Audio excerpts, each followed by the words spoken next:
പാലക്കാട് മംഗലം dam അണക്കെട്ടിൽ മൃതദേഹം കണ്ടെത്തി. ചിറ്റടി മടത്തിനാൽ സ്വദേശി ചാക്കോയുടെ മൃതദേഹമാണ് കണ്ടെത്തിയത്. ഫയർഫോഴ്സും പോലീസും എത്തി മൃതദേഹം പുറത്തെടുത്തു. സച്ചിനോട് വാർത്തയുടെ വിശദാംശങ്ങൾ നൽകുന്നതിനായി സച്ചിൻ, എന്താണ് സംഭവം?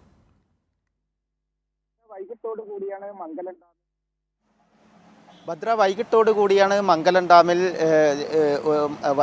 വയോധികന്റെ മൃതദേഹം പോലീസും അതുപോലെ തന്നെ നാട്ടുകാരും കണ്ടെത്തിയിട്ടുള്ളത്. മംഗലം ഡാം സ്പിൽവേ ഷട്ടറിന് സമീപം ഇയാൾ ഉപയോഗിച്ചതെന്ന് കരുതുന്ന വസ്ത്രവും അതുപോലെ തന്നെ ചെരുപ്പും പോലീസ് കണ്ടെത്തിയിട്ടുണ്ട്. പോലീസും ഫയർഫോഴ്സും മംഗലം ഡാമിലെത്തിയാണ് മൃതദേഹം പുറത്തെടുത്തിട്ടുള്ളത്. ചിറ്റടി സ്വദേശിയായിട്ടുള്ള ചാക്കോ 72 വയസ്സാണ്.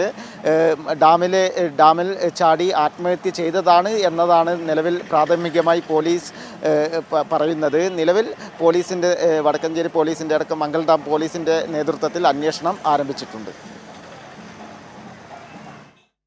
ശരി, സച്ചിനാണ് വിശദാംശങ്ങൾ നൽകിയത്. പാലക്കാട് മംഗലം ഡാം അണക്കെട്ടിലാണ് മൃതദേഹം കണ്ടെത്തിയത്. ചിറ്റടി സ്വദേശി ചാക്കോയുടെ മൃതദേഹമാണ് കണ്ടെത്തിയത്.